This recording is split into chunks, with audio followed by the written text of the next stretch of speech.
Să muncim mult, ori să muncim cu cap. Să economisim, ori să risipim. Să ne implicăm, ori să așteptăm. Noi alegem, împreună, la emisiunea Alternative, în fiecare săptămână la televiziunea ta. Alternative, idei bune pentru o viață prosperă. Bun găsit tuturor! Eu, Victor Sofroniu și echipa Impuls TV suntem bucuroși să vă vedem la un nou ciclu de emisiuni alternative în cadrul cărora să căutăm răspuns la o întrebare. De ce cetățenii din Europa trăiesc mult mai bine ca noi? Și așa cum un proverb spune că un cap e bine, dar mai multe e și mai bine, vom ținea cont de toate propunerile parvenite de la colegii noștri de la cele 10 televiziuni din Republică care fac parte din Asociația Meridian. Așadar, am vrea să aflăm de la dumneavoastră astăzi nu numai problemele cu care vă confruntați în teritoriu, dar și răspunsuri, soluții, cum să facem ca să trăim și noi ca în Europa. Stimați telespectatori, astăzi alături de noi avem în cadrul dezbaterilor pe doamna Svetlana Rotundu, președintele Raionului Șoldănești, domnul Vasile Parascovei, primarul de Mihuleni și domnul Tudor Iașinco, directorul săptămânalului Cuvântul. Bun găsit și mulțumim că ați acceptat propunerea de a participa la dezbaterile astăzi. În studiul central din Chișinău, alături de noi, astăzi va fi domnul Iulian Groza. Vreau să vă spun că domnul Groza este moderator la Institutul de Politici și Reforme Europene.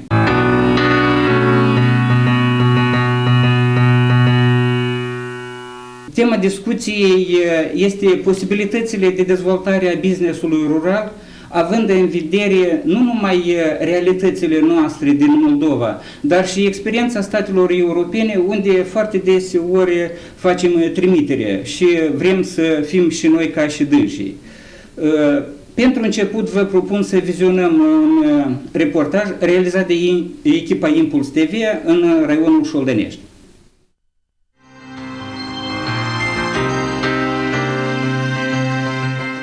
Două sate din același raion cu istorii și destine diferite. Unul prosperă, altul e pe cale de dispariție. În Rogojeni oamenii o duc bine pentru că au locuri de muncă. În schimb, la Pohoarna tot mai mulți pleacă peste hotare și nu mai revin la Baștină. Actualmente aici aproximativ 100 din cele 700 de gospodării stau părăsite. Cum credeți dumneavoastră? De ce oamenii din localitatea voastră pleacă din sat și nu mai vin? Nu avem locuri de lucru, unde este de lucru, țuntel plătesc. Nică noi, cartoafă, noi, fasolă, noi, nică noi, lăsați și omul ăsta. Și el duce să facă o capix și vine cu bani și el și cumpără de mâncare și atâta rămâne. Altceva nu nică. Stai să mor de foame aici sau mai bine undeva, mai măcar cât de cât un viitor pentru tine și familie. Oamenii insistă că peste câțiva ani satul se va pustăi cu totul, tinerii pleacă la studii, iar după ce îmbrățișează o profesie, ei nu mai vor să revină în sat. Asta pentru că aici, în afară de lucrul în câmp, nu mai pot face altceva. În satul ăsta nu văd un viitor. De ce? Primarii care au fost nu prea au făcut să fie locuri de muncă. Păi satul a fost sat înainte, dacă erau la noi în sat 2000 de gospodării, dar mai au rămas 1000.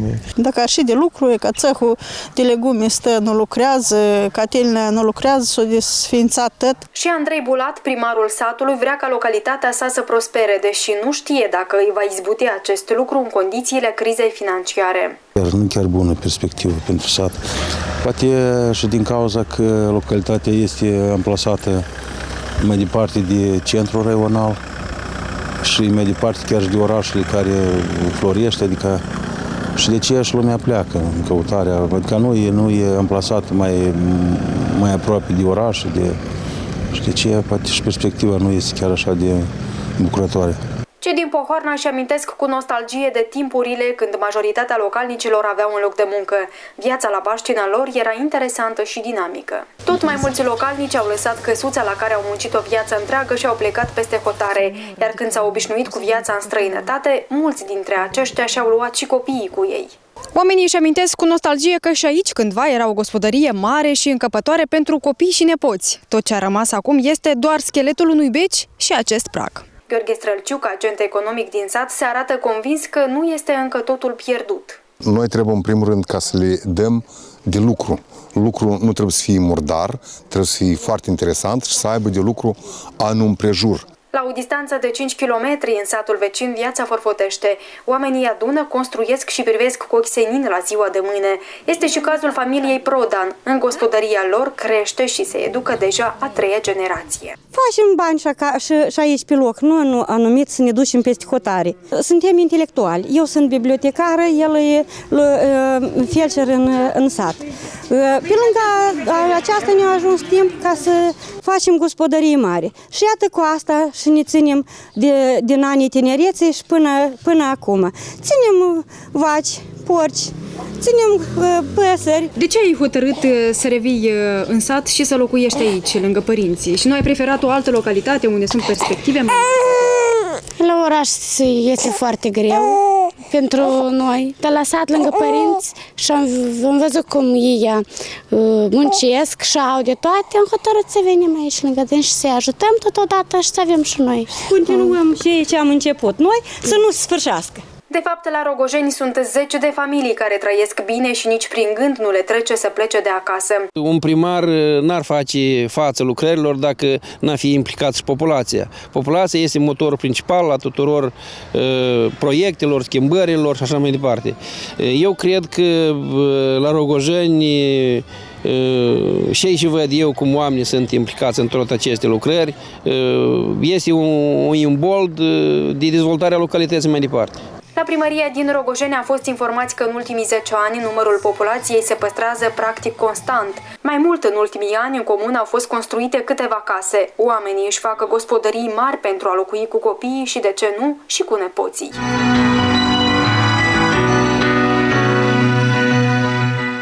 Fiți de acord, autorii reportajului ne-au prezentat o situație tipică pentru mai multe localități din raionul Șoldănești.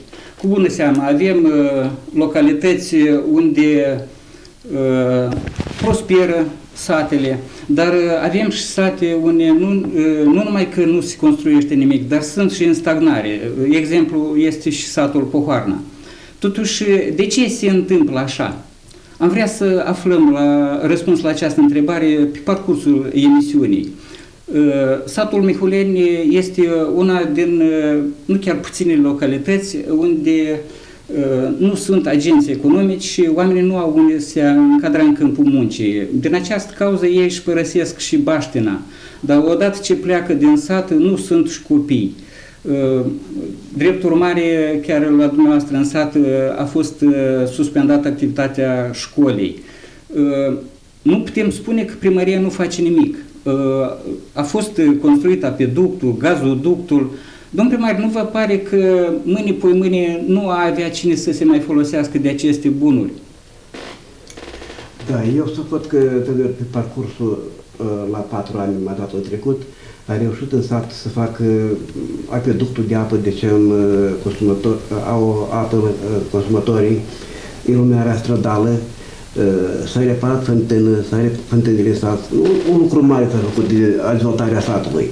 Decâtând la asta, tineretul a plecat și nici nu au decât să întoarcă înapoi. Eu cred că pricina nu e numai că starea bună de trai, pricina trebuie că n-au loc de muncă. Deci avem pământul lucrează o firmă mare de traiduri, deci care ei nu au nevoie de oamenii noștri. Iau tehnica lor mașcată, lucrează pământurile, își iau roada și cu atât s-a terminat. Deci investiții străine să aducem în stat, practic am încercat. Sunt greutăți mari care nu le putem reuși. Se vede că vina nu e a noastră, vina este de sus, că nu-și prebat pe capă de oamenii noștri. Sperăm că în anul ăsta, dacă s-a primit a fi finanțări, să aducem proiecte ca eu singur am făcut un proiect care, dacă l-aș câștiga, eu am arătat că aș pune în lucru vreo minimum 10 oameni. Și așa mai sunt, dar ele nu trec. nu merg. Sunt finanțate. În multe localități, mortalitatea depășește natalitatea. Anume, din lipsă de copii, au fost suspendate activitatea la mai multe instituții de învățământ. Potrivit informațiilor de la cadastru, tot mai puțini tineri își durează case în satele noastre. Tot, e motivul că nu au la ce rămâne, că n-au unde se încadra. Domnul președinte, dispune administrația publică locală de o strategie de dezvoltare urbană, de capacități pentru planificare, anume în conformitate cu politicile promovate de Uniunea Europeană? Bună seara tuturor! Răspuns la întrebarea dumneavoastră, aș începe chiar de la sfârșit. Sigur că noi avem de făcut niște pași până a ne ajusta politicile noastre la politicile europene. Avem de făcut niște pași până vom ajunge la cele standarde la care au ajuns astăzi europenii. Necătând la aceasta, noi avem o strategie raională de dezvoltare a raionului Șoldănești pentru anii 2015-2020.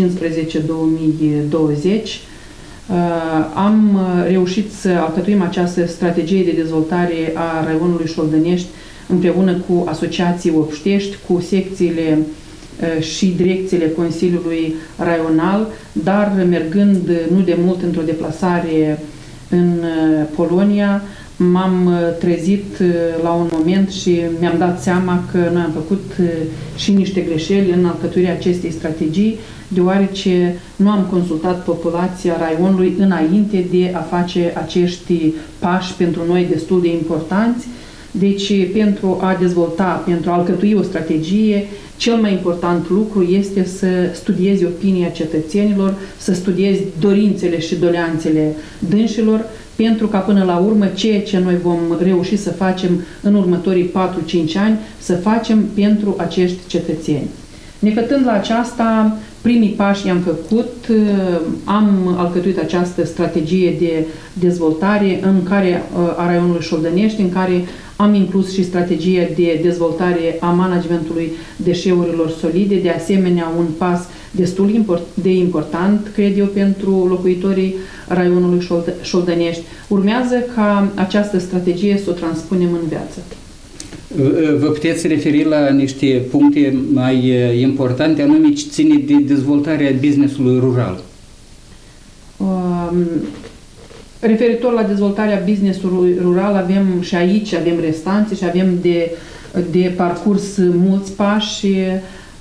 Referitor la aceasta, aș spune că este un capitol aparte în strategie de dezvoltare a raionului Șoldănești, strategie pe care urmează să o implementăm până la sfârșitul anului 2020, dar urmează să ne reîntoarcem la această strategie, deoarece trebuie să recunoaștem că la acest capitol avem restanțe și restanțe destule. Uneori noi ne pomenim cu strategii scrise doar pe foaie, dar netranspuse în viață din diferite motive, din motiv că, uite, noi am inclus niște puncte în această strategie, așa cum am spus mai sus, neconsultând populația, neconsultând dorințele oamenilor și neapreciind până la urmă ceea ce își doresc oamenii până la sfârșit.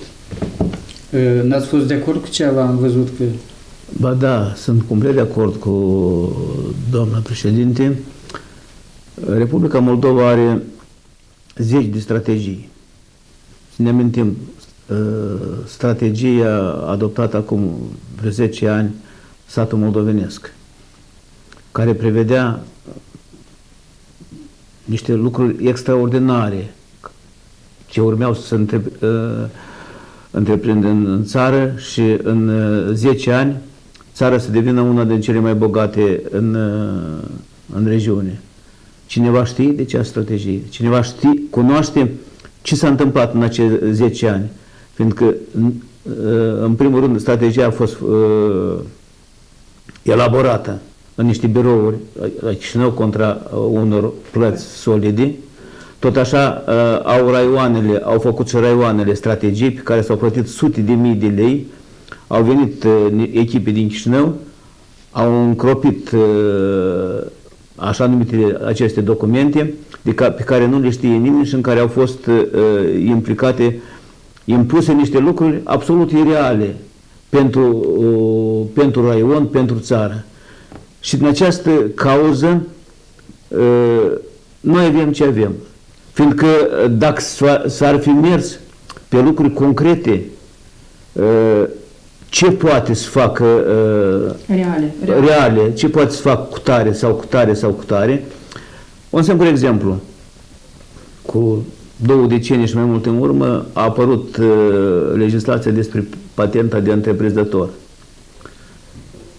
Și dacă această schimbare a fost favorabilă pentru populație, vedeți că astăzi toată Republica vinde și cumpără.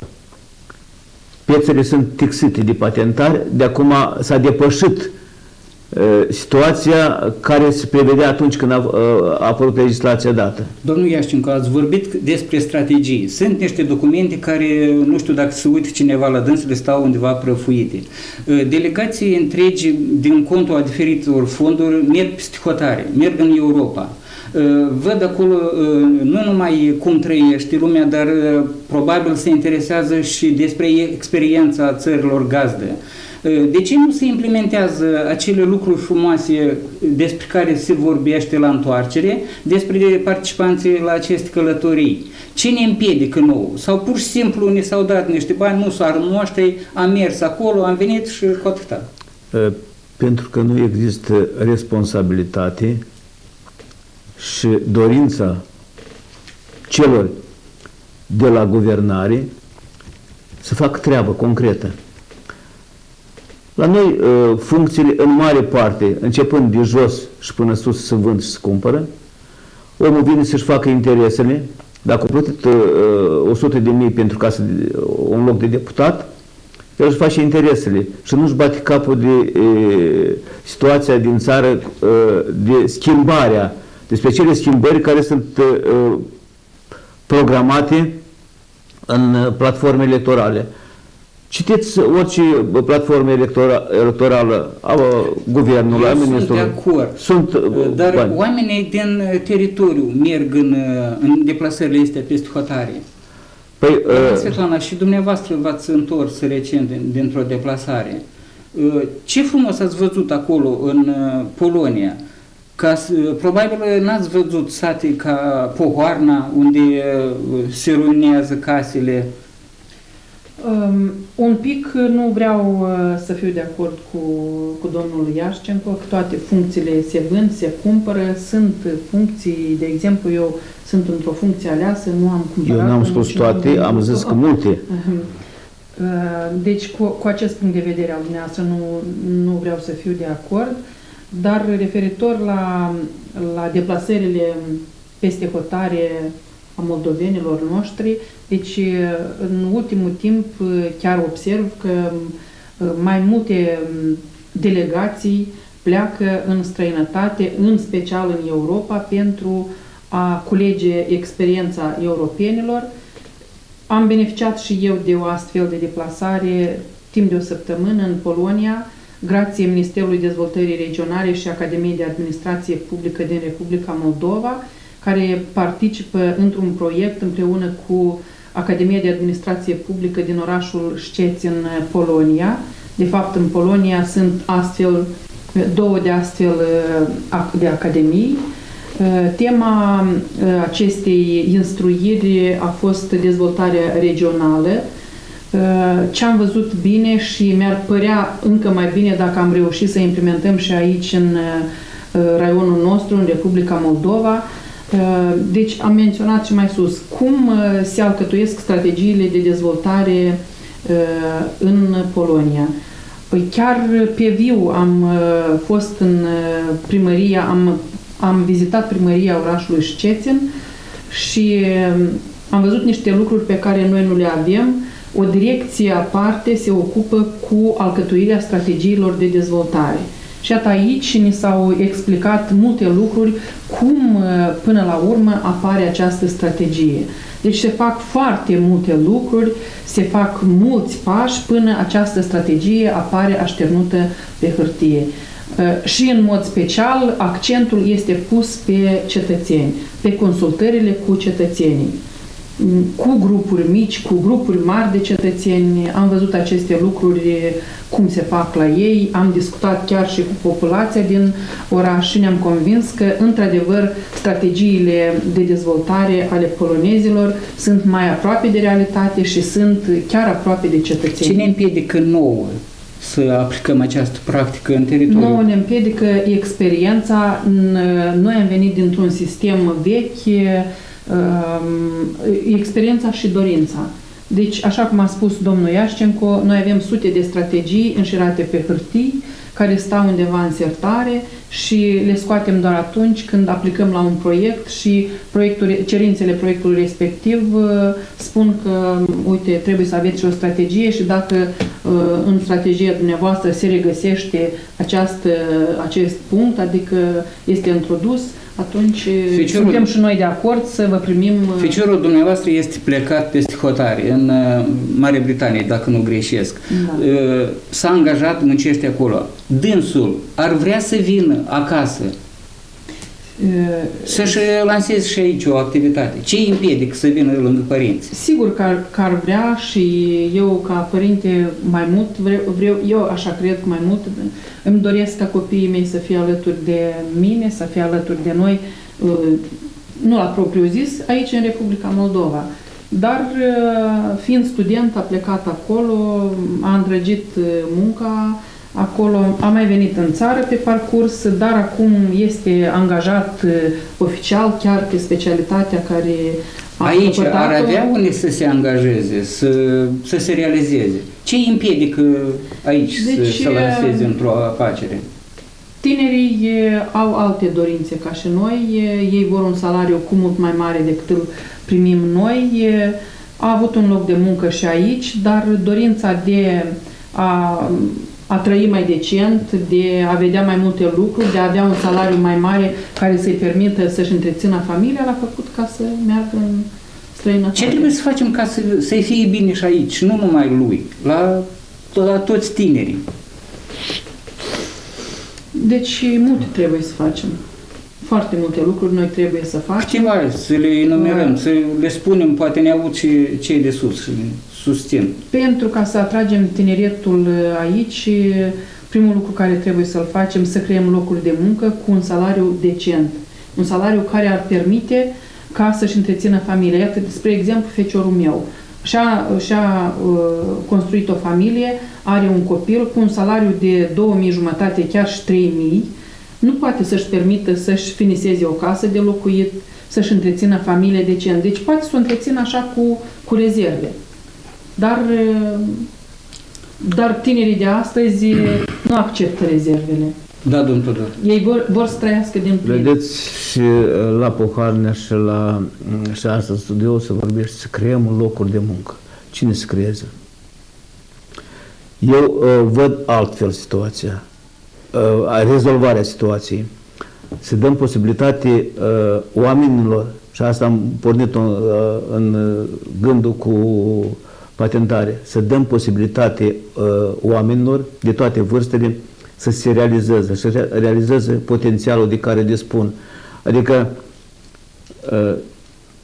exemplu, cei care își inițiază o afacere în mod legislativ sunt asigurați că nu plătesc o parte din impozit sau impozite, niciun impozit timp de 2-3 ani de zile.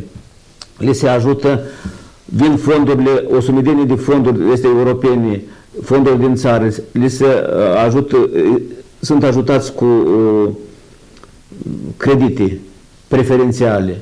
Sunt susținuți, avem o sumedenie de clădiri părăsite. Le se dau aceste clădiri în arendă pentru afacere în mod gratuit sau cu un leu, ca să nu se distrugă. Sunt o sumedenie de posibilități.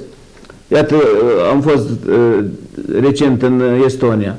Pe lângă Ministerul Economiei funcționează o agenție care transpune în viață toate strategiile și planurile Ministerului. Concret lucrează cu oamenii, vine cu tot ce a făcut, ce a prognozat Ministerul, le ajută oamenii de afaceri să realizeze în viață toate planurile, fac propuneri ce trebuie de făcut, ce trebuie să facă administrația centrală, administrația locală, pentru ca cât mai multă lume să se impună în afaceri. Noi ne-am deprins cu faptul că în agricultură erau ocupați 70-80% din populație, că era brigadierul, era prim secretar, care organizau când se duc la lucru, când se vine de la lucru, să aibă salariu omul și se lucra manual. Și se lucra manual. Și pe aceeași cale mergem și acum. Așteptăm fonduri, cineva să ne dea fonduri, cineva să vină să le implementeze și noi numai să punem cana să bem apă, fără să implica. Până acum s-a ajuns la o modă că din bugetele raionale, locale, centrale, se plătesc și contribuțiile comunităților pentru implicarea proiectului, implementarea proiectului venit de psihotare. Adică lumea nu coparticipă măcar în realizarea acestor proiecte. Nu este sensibilizată, nu este cointeresată să se ocupe să-și inițieze niște afaceri. În toată lumea, în agricultură, sunt implicați 2, 3, 4, 5, 7% maximum, restul în sfera serviciilor. Ce servicii avem noi? Cine se ocupă în sfera serviciilor? Sunt de acord. Ați vorbit de fonduri de tras. Ați vrut ceva să interveniți, domn primar? Da, eu am vrut să spun, deci un caz concret care am avut eu în business. Deci a noi se stopează totul.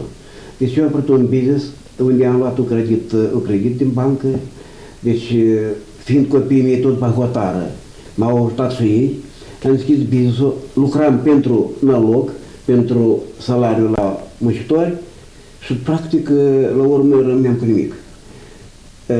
Asta este și cauza, deși eu copiii nu i-am măsacat încoace. E structura de lucru e făcută așa, știți, contra omului nostru. Chiar cât cu târguiala. Deci vânzările. La noi și-a informat că nu producătorul își vinde producția, dar el o face și o dă degeaba la intermediari care acolo ești cumpărate locurile, plătiți stabilit, tu te-a plătit, Doamne ferește. Deci, la urmă rămâne producătorul cu nimic. De atâta la noi producătorii au rămas la nimic. Am fost în Estonia într-o deplasare și acolo am aflat că mai bine de 90% din produsele alimentare sunt produse autohtone. Ministerul Agriculturii are grijă de producătorii agricoli să le creeze condiții bine mersi. Și la noi, parcă s-ar părea că să aduc fonduri europene pentru dezvoltarea business-ului, dar cu părere de rău sunt mai mult accesate proiectele unde sunt alocați bani pentru diferite obiecte sociale. Iată, chiar și vă propunem să vizionăm un reportaj realizat de colegii de la Basarabeasca, de unde o să observați că oamenii sunt foarte activi în a atrage fonduri nu pentru activități economice, ci doar pentru soluționarea unor probleme sociale. Rog regia să plaseze reportajul de la Basarabeasca.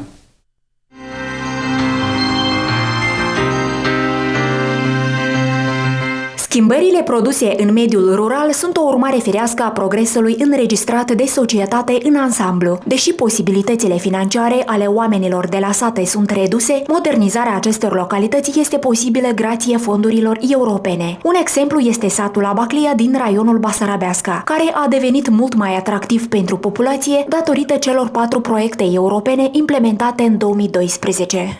Avem terenul de mini-fotbal finanțat de Comunitatea Europeană prin Federația Moldovei de Fotbal. Un alt proiect, vreau să zic, avem implementat cu înverzirea centrul satului, monumentul și parcul satului. Am adăugat și grădinița numărul 2. În 2009, cu suportul financiar al FISM-ului, la grădinița numărul 2 din sat au fost schimbate geamurile. În 2013, instituția a fost amenajată și schimbat sistemul de canalizare, valoarea estimativă a lucrărilor ajungând la circa 1,5 milion de lei. Toamna anului trecut, această instituție a mai câștigat un proiect în valoare de 600.000 de lei, finanțat de FISM. Ca urmare, grădinița a fost complet renovată. În luna septembrie a anului curent, grădinița și-a deschis oficial porțile pentru cei 170 de micuți. Am ajuns să avem o grădiniță de vis care la sigur va presta servicii de calitate, copiii vor crește mari, sănătoși și vor fi fruntea satului. Primarul satului intenționează să câștige un alt proiect în valoare de 800.000 de lei de data aceasta pentru amenajarea teritoriului acestei instituții. Astăzi, grădinița este una dintre cele mai moderne și frumoase unități preșcolare din raion. Și liceul teoretic Constantin Stere din această localitate a beneficiat de o serie de renovări, grație unui proiect în valoare de 860.000 de lei, la fel cu suportul financiar al FISM-ului. Astfel, cu sprijinul fondurilor europene se fac eforturi pentru integrarea satelor noastre într-o lume mai civilizată. Spre exemplu, statutul de membru al Uniunii Europene a oferit Poloniei numeroase avantaje de ordin economic și social. Primele noastre proiecte au fost scrise în 2007-2008, până la finanțare. Apoi ne-am dezvoltat mai mult în anii 2009-2010. Aceste investiții au fost direcționate pentru reconstrucția și reparația edificiului Casei de Cultură, în care ne aflăm acum, precum și a sistemului de încălzire pe bază de biomasă. Doar în ultimii 10 ani, gmina Zacșuvec, în care locuiesc în jur de 7.000 de oameni, a beneficiat de investiții din fondurile internaționale în valoare totală de circa 4,5 milioane de euro. Aceste sate constituie un model de adaptare la cele mai bune condiții de trai. Totuși, satele noastre au nevoie de ajutor și în același timp de implicarea întregii comunități. Trebuie doar să avem încredere în propriile puteri și să fim convinși că nu suntem singuri pe drumul integrării în marea familie europeană. În baza exemplelor văzute în Estonia, Polonia, Turcia, am conchis că acolo guvernarea acordă o atenție deosebită dezvoltării business-ului rural. Domnul Groza, ați activat în executivul republican, ați participat la elaborarea acordului de asociere Republica Moldova-Uniunea Europeană. În opinia dumneavoastră, ce trebuie să întreprindă guvernarea noastră ca cele mai bune practici privind dezvoltarea business-ului rural să fie implementate și la noi în Republică, încât cetățenii să aibă o viață mult mai bună? Mulțumesc foarte mult pentru întrebare. În general, discuțiile care le aveți în studio sunt foarte interesante. Sigur că sunt foarte multe probleme despre care noi putem să discutăm acum, să dăm vina poate pe instituții, dăm vina pe unii, pe alții, dar cel mai important sunt într-adevăr soluțiile. Și dacă vorbim despre soluții și ce ar trebui să facă guvernul, dar nu neapărat guvernul, sprijinit de administrația locală, eu cred că ducem un mare deficit de informație cu privire la proiectele, programele existente la nivel local. Mulți din concetățenii noștri, oamenii de afaceri la nivel local, care ar dori să-și dezvolte o afacere, nu știu că pot să se adreseze fie administrației publice locale, care poate să asigure prin Cancelarea de Stat o anumită asistență informațională, fie diferitor asociații, organizații neguvernamentale care oferă diferite asistență pentru dezvoltarea afacerilor la nivel local. Experiența europeană este una bună, ea și-a demonstrat de fapt în viață deja beneficiu și am văzut și în reportajul pe care l-ați arătat. Și vreau să vă spun că situația asta care a fost arătată în reportaj nu neapărat a fost similară cu 5-10 ani în urmă în Polonia, da? Sau în Estonia. Ei au trecut prin aceleași etape cum le trecem și noi astăzi. Problema este că noi suntem într-o așa o fază mai lungă de tranziție. Și tot încercăm să găsim cine e vinovat, ce trebuie să facem și tot nu putem să găsim răspunsul la această întrebare. Guvernul sigur că are programe pe care le implementează cu suportul Uniunii Europene. Spre exemplu, un program destul de mare, aprobat, încheiat cu Uniunea Europeană, se numește ENPART, care vine să ajute la dezvoltarea rurală, dezvoltarea locală. Iarăși sunt fonduri care nu întotdeauna instituțiile publice, administrația locală reușește să le administreze eficient. Dar dincolo de ce poate face guvernul, eu cred că fiecare din noi și colegii din studioul dumneavoastră au menționat acest lucru. Sunt și unele lucruri pe care le putem face noi ca simpli cetățeni la nivelul fiecărei comunități, la nivelul fiecărei localități. Nu numai de a încerca de a căuta vinovatul în afară, dar să încercăm să răsuflecăm mânicile și să vedem ce putem face de unii singuri. Cel puțin astfel încercând să motivăm inclusiv și administrația locală, să le cerem exact de ce avem nevoie, să prioritizăm care sunt sarcinile. Fie că este vorba de drum, fie că este vorba de luminare stradală, fie că este vorba de canalizare, fie că este vorba despre crearea oportunităților de afaceri. Cineva din studioul dumneavoastră a menționat despre clădirile care stau acum părăsite. Este iarăși o oportunitate pentru a atrage diferite companii, firme să vină în localitățile respective, să deschidă o anumită afacere de producere pe baza fermelor cele părăsite sau fabricilor care înainte activau și acum nu mai activează. Și asta este o posibilitate. Acest lucru se poate decide cu siguranță la nivelul Consiliului Local sau Consiliului Raional. Acum, dar dincolo de acest lucru, și atât cineva spunea despre faptul că, într-adevăr, mai avem o problemă de mentalitate. De ce ei reușesc acolo să implementeze strategii? Noi nu reușim. Fiindcă, din punctul meu de vedere, noi, în loc să ne suflecăm mânicile și să ne apucăm să punem în aplicare fiecare punct de acolo, noi întotdeauna găsim motive de ce nu este posibil de făcut un punct sau altul. Și de multe ori, vreau să spun și pe bună dreptate, toate aceste programe, strategii se cramponează de aspectul financiar, de fonduri. Întotdeauna administrația locală, special satele, comunele, sunt în situația în care să stea cu mâna întinsă la nivelul raionului sau la nivelul guvernului. Avem și situația în care, destul de prezentă, când anumite localități sunt finanțate, altele nu sunt finanțate, din cauza că există anumită preferință, inclusiv politică. Sunt realități cu care ne confruntăm și atunci, din punctul meu de vedere, este foarte important ca administrația locală, în general comunitatea, să se dezvolte la nivel local, să fie construit spiritul ăsta de participare civică la nivel local, de dezvoltarea a diferitor proiecte. O posibilitate ar fi, spre exemplu, aceste comunități la nivel local care vin să prioritizeze care sunt problemele, să încerce să elaboreze proiecte concrete, să încerce să facă coparticipare, să vină să-ți ceară finanțe de la nivelul administrației locale și să vină și oamenii să contribuie și să vedeți că prin contribuția personală, fie că este financiară, fie că este ceva de, nu știu, contribuție de muncă, vine să ajute.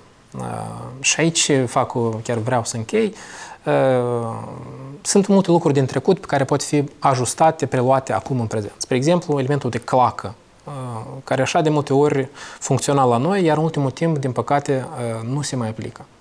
Deci eu iarăși pun și eu în dezbatere unele elemente și sigur că sunt deschis pentru orice discuție cu dumneavoastră.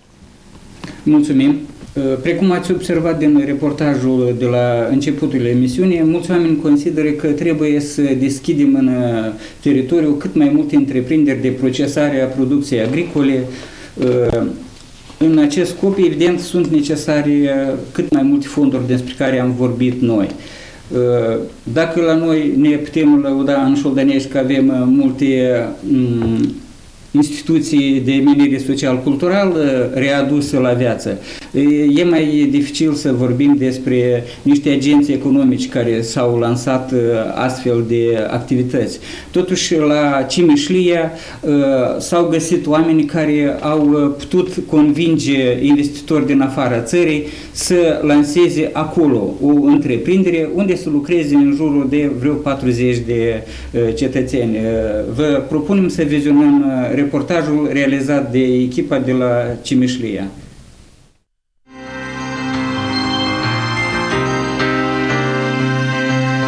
În Întreprinderea moldo-elvețiană cu capital străin Bec Cimișlia este prima întreprindere de acest gen în Moldova. Întreprinderea a fost fondată în anul 2006 și e specializată pe producerea remorcelor pentru automobile și tractoare. Investițiile au venit din partea holdingului elvețian Bec Burgdorf, care și-a început activitatea prin anii 60 și în prezent produce manual peste 150 modificări de remorci la comandă pentru clienți din peste 40 de țări ale lumii. Din 2008, remorcile Bec Cimișlia sunt proiectate în Elveția, dar produse în Moldova.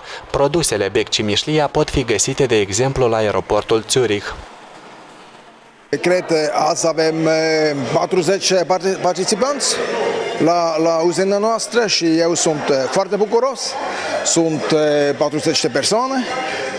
Mulțumesc pentru veniți și facem această remorci din azi pentru Republica Moldova și veniți cu comenzi la noi, la Cimișlia. Începutul nu a fost ușor. Calitatea locală nu a rezistat la standardele elvețiene. Formarea și instruirea personalului a durat aproape 2 ani, timp în care Republica Moldova a fost vizitată în mod regulat de către specialiști din Elveția. Sunt foarte bucuros să vizitez această întreprindere. Sunt impresionat de lucrul care a fost făcut aici în ultimii ani, de principiile de conducere ale acestei întreprinderi și de perspectivele Republicii Moldova.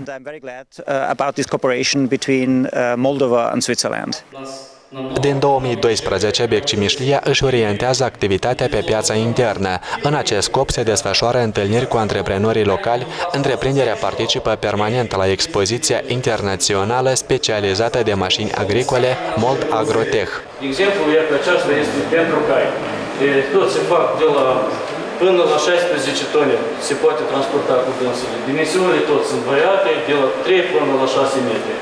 Este foarte binevoit pe piața noastră așa tehnică modernă, care deja noi din careva unități avem cumpărate, avem nevoie de remorci, dar desigur sunt de o calitate bună, se vede. E important și prețurile să fie accesibile. Mai tare m-ar interesa domeniul de orientare de a deschidere unei noi specialități, în special în activități de genul utilaje nestandardizate, tehnologia sudării, se primește în cazul pentru firma Bec. Eu cred că este o lecție foarte bună care va continua, sper că mulți ani la rând, pentru orașul Cimișlia. Nu mai vorbesc despre aceea că poate aduce și niște beneficii bugetului orașenesc dacă vor avea succese bune, dacă vor avea realizări. Și vom face tot posibilul ca să-i susținem. Perspective internaționale pentru Bec Cimișlia sunt foarte mari. Este vorba despre exportul producției sale în țările CSI, Ucraina și România. Este un vestitor puternic acolo în Cimișlia, dar cu cine lăudăm noi la Șuldănești? Doamna președinte, ce se întreprinde la nivel de administrație publică locală, la nivel raional, dar și în localități în privința atragerii nu numai banilor, dar și a unor investitori străini? Deci nu prea avem în raionul Șoldănești foarte multe cazuri cu care ne-am putea lăuda, dar în raionul Șoldănești știți cu toții că avem o fabrică de confecții cu capital străin. Plus la aceasta, autoritățile publice locale depun eforturi pentru a atrage bani din fonduri străine, din diferite fonduri care activează în Republica Moldova, pentru a dezvolta infrastructura satelor.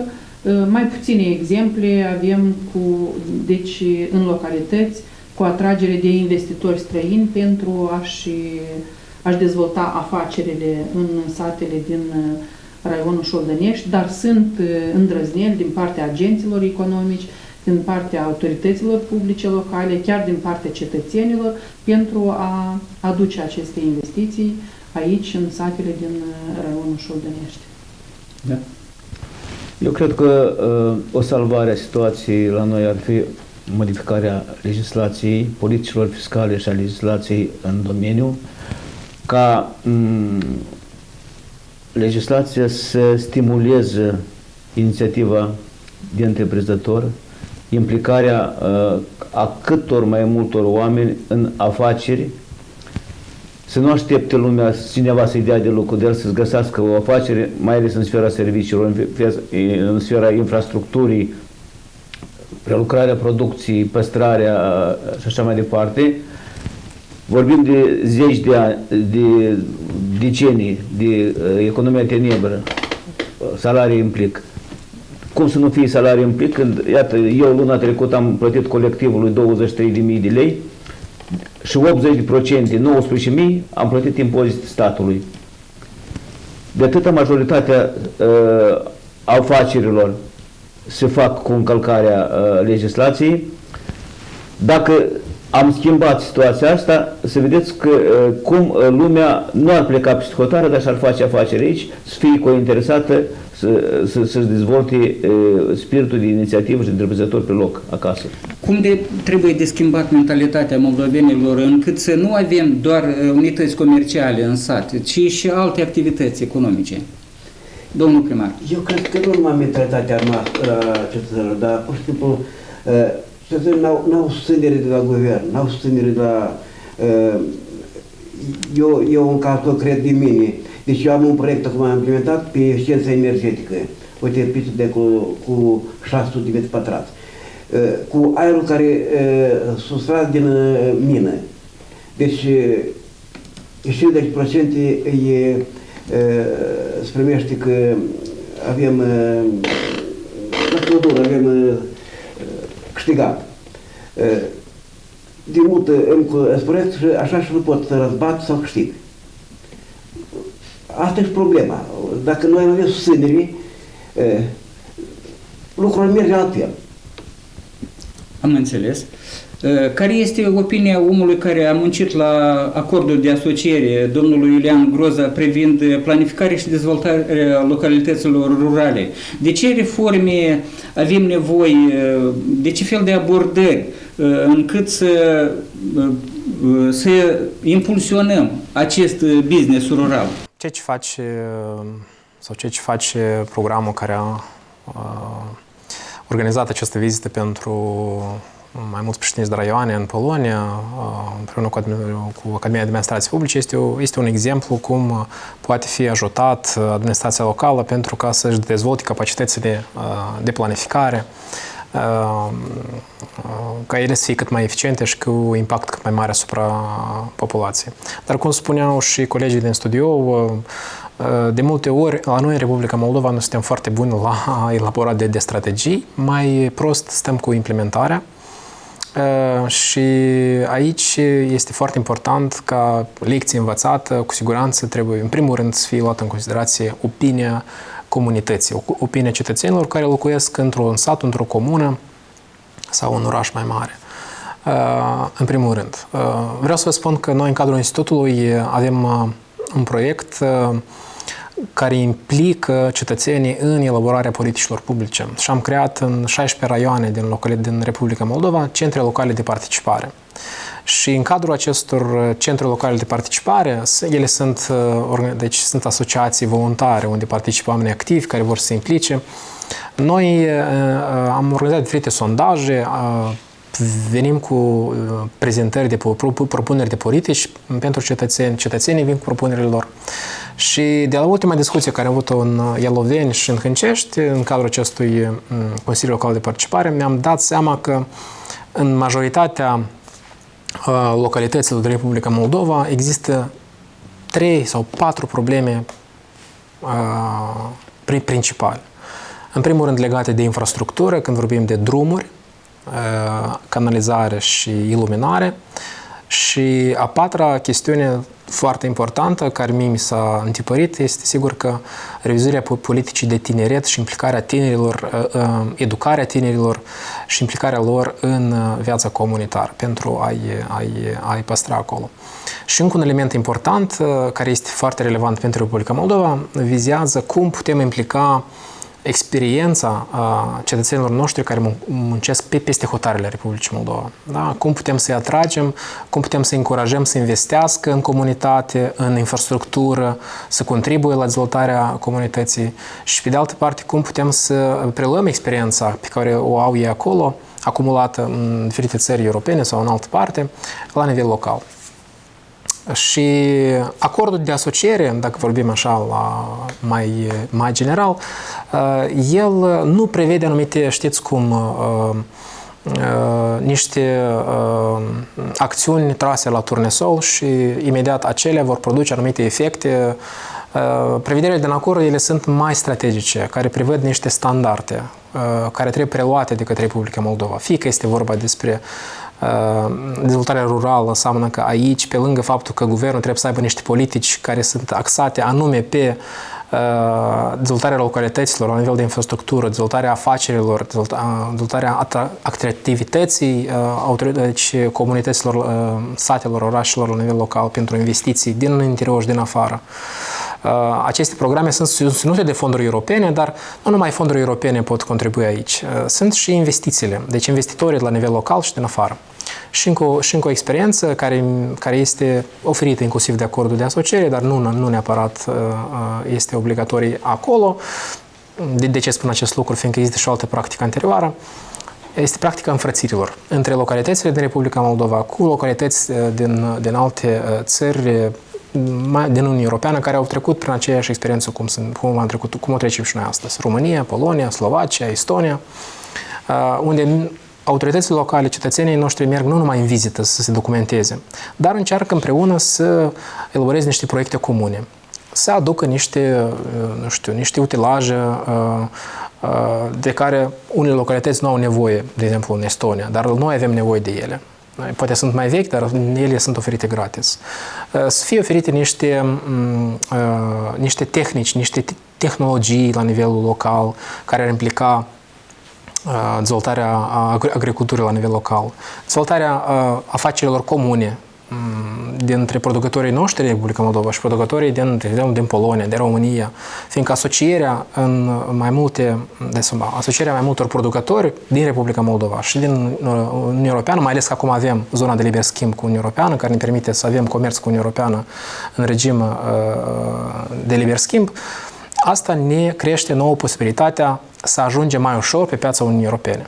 Deci prin crearea acestor companii, prin crearea legăturilor între producătorii noștri din Republica Moldova cu producătorii din România sau din Polonia sau din Slovacia, invitarea la diferite târguri care au loc acolo, care periodic se organizează și invers. Deci astea sunt niște practici care noi astăzi putem să le aplicăm, iar acordul vine doar să garanteze aceste procese și vine inclusiv cu politici care trebuie să fie ajustate la nivel de stat, plus vine cu asistența din partea Uniunii Europene pentru a realiza aceste reforme.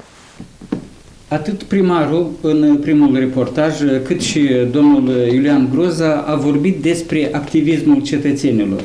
În ce măsură, doamnă președinte, mizați pe inițiativa cetățenilor? Cum stimulați ca oamenii să fie mai activi, să se încadreze în realizarea acestor proiecte? Ideile și inițiativele autorității publice de nivelul 2 a Consiliului Regional, în cazul de față, cred că importă și ele și importă destul de mult, dar intenționez să putem mobiliza cetățenii în valorificarea potențialului pe care îl au localitățile în raionul Șoldănești.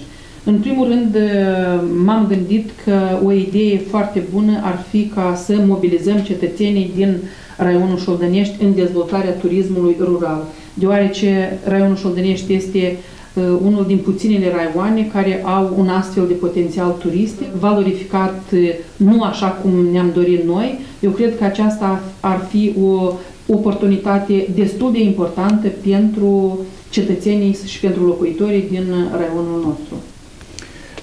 Suntem pretutindeni lăudați că suntem harnici, dar trăim așa cum trăim. Probabil ceva nu facem noi cum trebuie, cum își organizează munca și viața oamenii din Europa. Sperăm că din emisiunile sub rubrica Alternative, realizate de cele 10 televiziuni regionale, vor veni cu niște soluții concrete încât să facem ca viața și a moldovenilor să fie ca cea din Germania sau mai știu din Marea Britanie. Vă mulțumesc tuturor celor din studio Impuls TV și domnului Iulian Groza pentru participare la emisiune. Sperăm că vom avea și noi un trai mai decent. La revedere! Am fost eu, Victor Sofrone. Să muncim mult, ori să muncim cu cap. Să economisim, ori să risipim. Să ne implicăm, ori să așteptăm. Noi alegem, împreună, la emisiunea Alternative, în fiecare săptămână, la televiziunea ta. Alternative, idei bune pentru o viață prosperă.